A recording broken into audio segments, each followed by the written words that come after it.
Viewers আসসালামু আলাইকুম, কেমন আছেন সবাই? আশা করি ভালো আছেন। আমি ভালো আছি আলহামদুলিল্লাহ। আর আছি এখন যেখানে আমি বাচ্চা ব্রুডিং করতেছি, এখানে যে আমি কিভাবে ব্রুডিং করতেছি এবং কিভাবে ব্রুডিং করতে হয়, ঠিক আছে, এইসব বিষয় নিয়ে আজকে ছোট্ট একটা আলোচনা করব। তো সাথেই থাকুন, পুরো ভিডিওটা দেখুন। আর ভিডিও এই যে আপনারা দেখতেছেন যে এখানে কোয়েল পাখির বাচ্চা, কত শত শত বাচ্চা এখানে, যে ছোট্ট জায়গার মধ্যে অনেকগুলো বাচ্চা আমি দিয়ে রাখছি এখানে। তো পানি আছে যে এটার মধ্যে, যেটা ওষুধ মেশানো পানি আছে, এটার মধ্যে চলতেছে এখন রেনামাইসিন, যেটা আমি প্রথমে দিছিলাম, যেটা 3 দিন চলে। আজকে হইতেছে আপনার তৃতীয়তম দিন, আগামীকাল ইনশাল্লাহ এই রেনামাইসিন চলবে, ঠিক আছে। তারপরে দিন দিয়ে দেবো আমরা থায়াবিন। যেহেতু প্রথমে আপনারা থায়াবিন ইউজ করতে পারবেন, যখন আপনারা প্রথম দিন লাইসোবিট, দ্বিতীয় দিন থায়াবিন ইউজ করতে পারবেন, ঠিক আছে। যেটার কাজ হইতেছে এদের প্যারালাইসিস হওয়া থেকে বাঁচায়, ঠিক আছে। তো ওইটাও যদি করেন, ওইটাও আপনাদের 3 দিন এটা চালাইতে হবে। তো এখন খাবার দিয়ে রাখছি, এই যে খাবার, এটার মধ্যে একদম গুঁড়া খাবার, যে দেখুন এই যে এটা কিন্তু খাইতেছে ছোট ছোট পাখি, হলুদ কালারের যে খাবারগুলো আছে এগুলো হইতেছে আপনার ব্রয়লার স্টার্টার। তো এগুলোর লেয়ার স্টার্টার খাওয়ালে একটু ভালো হয় বেশি, কারণ এটার মধ্যে চর্বির পরিমাণ কম থাকে। তো আমার কাছে এটা আছে, তো আমি এইটাই আনছি, যেহেতু ভালো কোম্পানি, নারিশ কোম্পানি একটা ভালো একটা কোম্পানির খাবার যেগুলো আনছি। তো এগুলো খাওয়ালে কি হয়, মানে পাখিদের গ্রোথটা তাড়াতাড়ি বৃদ্ধি পায়, ঠিক আছে। মানে ব্রয়লার স্টার্টার খাবারটা দিলে তাড়াতাড়ি এরা বড় হয়, কারণ এটার মধ্যে অনেক ফ্যাট আছে এবং অনেক বেশি ভিটামিনস এই সব মিশানো থাকে এই খাবারের মধ্যে, ঠিক আছে। তো একটা পাখি একটু আলাদা কালারের হয়েছে, তো এই কালারের পাখি আমার কখনো আগে হয় নাই। এই যে যদি একটু হাতে এনে দেখাই, এটা ব্রাউন কালারে হয়েছে। তো আমি জানি না এটা কী কারণে হয়েছে, কারণ আমার এখানে কোনো ব্রাউন কালারের কোয়েল পাখি নাই, সবগুলো আছে জাপানি জাতের যে কালো কোয়েল পাখিগুলো আছে, ওইগুলো আছে আমার কাছে। আর হইতেছে কয়েকটা সাদা কালার আছে। তবে দেখা যাক এটা বড় হয়ে কি হয়। তো এখন তো অনেক ছোট। এই ব্রুডিংটা আমি কিভাবে করতেছি সেটা একটু বলি। দেখুন অনেক সিম্পল একটা ব্রুডিং সেটআপ, যেটা আমি করছি কি কার্টন, এই যে দেখুন কার্টন, যেগুলা এই যে ফ্রিজের কার্টন আছে না, আমাদের ফ্রিজে আসছিল ওইটার একটা কার্টন, আমি এইভাবে একটা ইউ শেপ দিচ্ছি, মানে গোল শেপ, ঠিক আছে। গোল করছি এই কারণে যাতে সার্কুলার একটা মোশন হয় এখানে, মানে সার্কল মানে মানে গোল থাকে এক কথায়, যে পাখি যেন ঘুরে ঘুরে দিতে পারে। মানে চারকোনা থাকলে এই সমস্যা হয় কি, মানে তাপটা সঠিকভাবে ছড়ায় না, আর গোল থাকলে ভালো এটা, ঠিক আছে। আর এখানে আমি 2টা 100 ওয়াটের বাতি দিচ্ছি। এখানে পাখি আছে আপনার 225টারও বেশি পাখি আছে এখানে, ঠিক আছে। এই যে প্যারালাইসিস পাখিগুলো নইয়া, কারণ অনেকগুলো পাখি প্যারালাইসিস হয়েছে, আমি জানি না কী কারণে হয়। তবে আমার যে ইনকিউবেটার আছে ওইটার কন্ট্রোলারটা কিছুদিন আগে নষ্ট হয়ে গেছিলো, আপনারা ভিডিওতে হয়তো দেখছেন। কারণ তারপরে আমি কন্ট্রোলারটা ঠিক করছি, মানে অন্য যে কন্ট্রোলার আছিল আমার, ওইটা যে কম দামা কন্ট্রোলার, ওইটা আমি দিয়ে দিচ্ছি। আর এখন এটার মধ্যে আছে 2টা 100 ওয়াটের বাল্ব, দেখছেন, 2 সাইডে 2টা 100 ওয়াট, আর মাঝখানে একটা সাদা বাল্ব আছে। আর যেটা কাজ হইতেছে, যদি কারেন্ট যায় তখন আমরা এই যে ব্যাটারি আছে, এই ব্যাটারিতে কানেক্ট করে দিই, তাহলে কিন্তু পাখিরা কিন্তু ভয় পায় না, মানে চিল্লাচিল্লি করে না। আর না হইলে যদি এখানে অন্ধকার থাকে তাহলে ওরা অনেক বেশি চিল্লাচিল্লি করে, আর এক জায়গায় সব পাখি জমা হয়ে যায়। আর এক জায়গায় যাতে জমা না হয়, আর এই কারণে কিন্তু আমি কিন্তু এই সাদা বাতিটা দিয়ে দিচ্ছি, যাতে পাখিরা কমসে কম দেখতে পারে, খাবার খাইতে পারে, ওকে।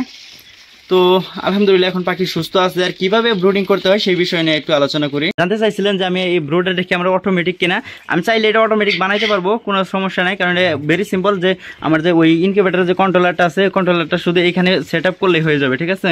সেট আপ করে মানে নিচে ওই টেম্পারেচার যে সেন্সর আছে, যেটা টেম্পারেচার মাপে, ওইটা দিয়ে দিলেই মানে আশেপাশে যে গরম কতটুকু আছে এটা ওইটার মধ্যে দেখা যাবে, মানে কন্ট্রোল করা যাবে। মানে আমি যতটা সেট আপ করবো ওইটা করলে কিন্তু দেখা যাবে। আপনারা চাইলে এটা বাড়িতে বানাইতে পারেন ওই সেট আপ দেওয়া দেয়। কিন্তু আমি যতটা মাইপে দেখছি, ঠিক আছে, এখানে তাপমাত্রাটা সঠিকভাবেই চলতেছে, মানে খুব বেশি হইতেছে না। এই কারণে মূলত আমার ওইটা লাগানোর দরকার নাই, কারণ যাদের অনেক বেশি পাখি থাকে তারা ওইটা লাগাই না। কিন্তু আপনি চাইলে অটোমেটিক লাগাইতে পারেন, কারণ ওটা অনেক ভালো, কারণ টেম্পারেচারটা সবসময় মেনটেন থাকে, ওকে। তবে যাই হোক, পাখিদেরকে এখন রেনামাইসিন চলতেছে, আগামীকাল ইনশাল্লাহ চলবে, তারপর দিন থেকে ইনশাল্লাহ থায়াবিন। তো আমি এইভাবে আগেও কিন্তু ব্রুডিং করছি, আর এই কারণে মূলত এখনও কিন্তু এইভাবেই কিন্তু ব্রুডিংটা এখনও চালাই যাইতেছি। এই কোয়েল পাখির ব্রুডিং করাটা অনেক বেশি জরুরি, মানে ব্রুডিংটা মানে সঠিকভাবে হইলে বাচ্চা থেকে ডিম পাওয়া সম্ভব। কারণ হইতেছে ব্রুডিং যদি ঠিকমতো যদি না হয়, তাহলে এই পাখি থেকে বাচ্চা ডিম আশা করা সম্ভব না। কারণ হইতেছে অনেকে আছে যে পাখি পালন করে, বলেন যে আমার 2 মাস হয়েছে, 3 মাস হয়েছে আমি পাখি পালন করতেছি, পাখির বয়স হয়েছে, কিন্তু এখন পর্যন্ত ডিম দেয় না।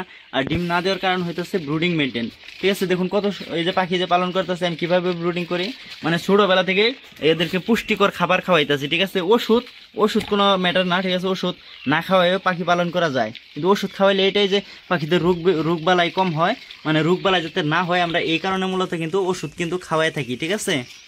তো এই যে দেখুন এই পাখিদের জন্য অসুখ বিসুখ যাতে না হয় এই কারণে কিন্তু এখন কিন্তু রানামাইসিন দিয়ে রাখছি। আগামীকাল থায়াবিন দেবো। থায়াবিনের কাজ হইতেছে ভিটামিন বি এর কাজ করে, এদের প্যারালাইসিস হওয়া থেকে বাঁচায়, ঠিক আছে, এদের রোগ প্রতিরোধ ক্ষমতা বাড়ায়, এদেরকে শক্তিশালী করে। ওকে, তো মানে প্রথম দিন লাইসোবিট, দ্বিতীয় তৃতীয় চতুর্থ দিন মানে 3 দিন, আগামী 3 দিন আপনার রেনামাইসিন, তারপরের 3 দিন হইতেছে থায়াবিন, ঠিক আছে। তারপরে 1-2 দিন গ্যাপ দিয়ে আমি এগুলারে খাওয়াই দেবো হইতেছে রানীক্ষেতের ভ্যাকসিন, ঠিক আছে। তাহলে কিন্তু আমার ব্রুডিং মেনটেন কমপ্লিট হয়ে যাবে, মানে তারপরে আর কোনো ব্রুডিং মেনটেন করার দরকার নাই। মানে আপনারা চাইলে আরও বেশি ওষুধ আছে যেগুলো খাওয়াইতে পারেন, যেমন ক্যালসিয়াম আবিজাবি অনেক কিছু আছে, কিন্তু আমি এগুলো খাওয়াইতেছি না। তার কারণ হইতেছে আমার আগে এক্সপিরিয়েন্স আছে, অভিজ্ঞতা আছে, আমি ওই অভিজ্ঞতার কারণেই কিন্তু আর বেশি ওষুধ আমি কিন্তু খাওয়াবো।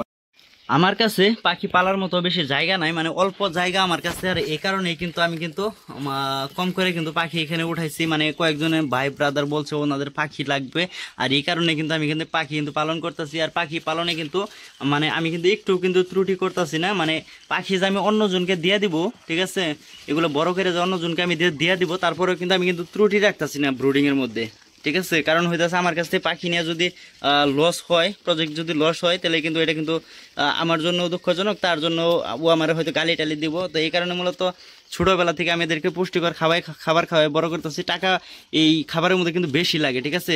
পাখিদের খাবারটা হইতেছে মেন, মানে সবসময় খাবার আমি যে দিয়ে রাখছি দেখুন, মানে এদের যে ডিম দেওয়ার আগ পর্যন্ত এরা জানি সঠিক ওজনে চলে আসে, আর সঠিক ওজনে চলে আসলে কিন্তু এরা কিন্তু ডিম দেওয়া শুরু করে। আর এই ব্রুডার সেটআপটা মূলত আমরা এই যে খরগোশের ঘরে রাখছি, খরগোশ কিন্তু এখানেই থাকে। তো যাই হোক কিছুদিন এখানে থাকবে, এর কারণে মূলত আমরা এখান থেকে সরাইতেছি না। আর রাতের বেলা খরগোশরা অনেক বেশি ভয় পায়, তার কারণ হইতেছে এখান থেকে চিল্লাচিল্লি শব্দ আসে, চিউ চিউ করে, আর খরগোশরা কিন্তু ভয়ে থাকে, মানে একটু পর পরে উঠে এদিকে তাকায় দেখে যে কি হইতেছে না হইতেছে। এই খরগোশরা আমি আনছিলাম পালার জন্য, কিন্তু ইনকিউবেটারে ডিম দিছিলাম বাচ্চা ফোটানোর জন্য, তো কোনো জায়গা না খুঁজে পাই এই খরগোশের ঘরেই কিন্তু আমি ব্রুডার সেটআপটা কিন্তু। আর আমাদের হাঁসের বাচ্চাগুলা এই যে এখানে আছে দেখুন, এই যে কতগুলা বাচ্চা এখানে মাশাআল্লাহ 11টা বাচ্চা, ঠিক আছে। এটা হইতেছে মাও, ঠিক আছে, অনেক ভালো, ও কিন্তু কামড় টামড় কিচ্ছু দেয় না। এই দেখুন, দেখছেন হাতে কামড় দেওয়ার আছে তারপরে দেয় না। মানে আমাদের আরেকটা হাঁস আছে যেটার ও ডিম নিয়ে বসে রয়েছে, ডিমের কাছে গেলেই ফুসফুস করে সাপের মতন, মানে অনেক ভয় দেখায়। এখন এই যে হাঁস, এই যে ধরি, তারপরে মাই কিন্তু কিচ্ছু কয় না। এদেরকে আমরা ভুসি খাওয়াইতেছি, আর হইতাছে এই পাখিদের যে খাবার আছে ওইগুলো পানিতে গুইলে খাওয়াইতেছি। আর এটা হইতেছে মা অনেক অনেক মানে কেয়ারিং করতেছে, এদিকে ওইদিক নিয়ে ঘুরতেছে, খাবার খাওয়াইতেছে, কোন জায়গায় খাবার আছে কোন জায়গায় পানি আছে এগুলো দেখাইতেছে। মানে আমরা চাইলে অনেকে কি করে, মানে হাঁসের থেকে কিন্তু মায়ের থেকে কিন্তু বাচ্চাগুলো কিন্তু আলাদা করে ফেলায়, তবে আমরা করি নাই, কইছি ওর যেহেতু বাচ্চা ও কয়েকদিন এগুলোর কেয়ার করুক। আর এটা হইতেছে পুরুষ হাঁস, ও কিন্তু এইগুলার সাথে থাকে সব সময়, কিন্তু ওদেরকে খুব একটা অ্যাটাক করে না, মানে ভয় দেখায় না, ঠিক আছে। এই যে দেখুন কত বড় সড়ো একটা হাঁস, এটা একবার অসুখ হয়েছিল, মানে এটা ডায়রিয়া হয়েছিল, তখন আমরা এগুলার স্যালাইন খাওয়াই দিছি, তাতে কিন্তু সুস্থ হয়ে গেছে, ঠিক আছে। দেখুন মাশাআল্লাহ কতগুলো বাচ্চা, একটু উপর থেকে যদি দেখাই দেখুন একবার, এত ছোট ছোট বাচ্চা আমি কিনে আনছিলাম যখন এগুলোও কিন্তু এই যে হাঁসগুলো দেখা যেত সেখানে দুইটা এই ছোট্ট ছোট্ট বাচ্চার মতনই ছিল, 2-3 দিনের বাচ্চা ছিল যেগুলো আমরা কিনে আনছিলাম। তো যাই হোক এখন এগুলো বড় হয়ে এগুলো এই বাচ্চা দিচ্ছে দেখুন,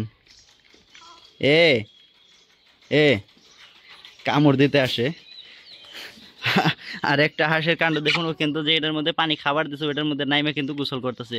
কিছুদিন পরে এগুলোরে পুকুরে নিয়ে যাবো, এখন পুকুরে নিতেছি না, আর তার কারণ হইতেছে পুকুরের মধ্যে ব্যাঙ আছে বড় বড়, যেগুলাই হয়তো একবারে এদেরকে গিলে। তো আজকের ভিডিওটা এই পর্যন্ত, ভালো থাকবেন সুস্থ থাকবেন, টাটা বাই বাই, আল্লাহ হাফেজ, দেখাবে নেক্সট ভিডিও থেকে। Thank you so much.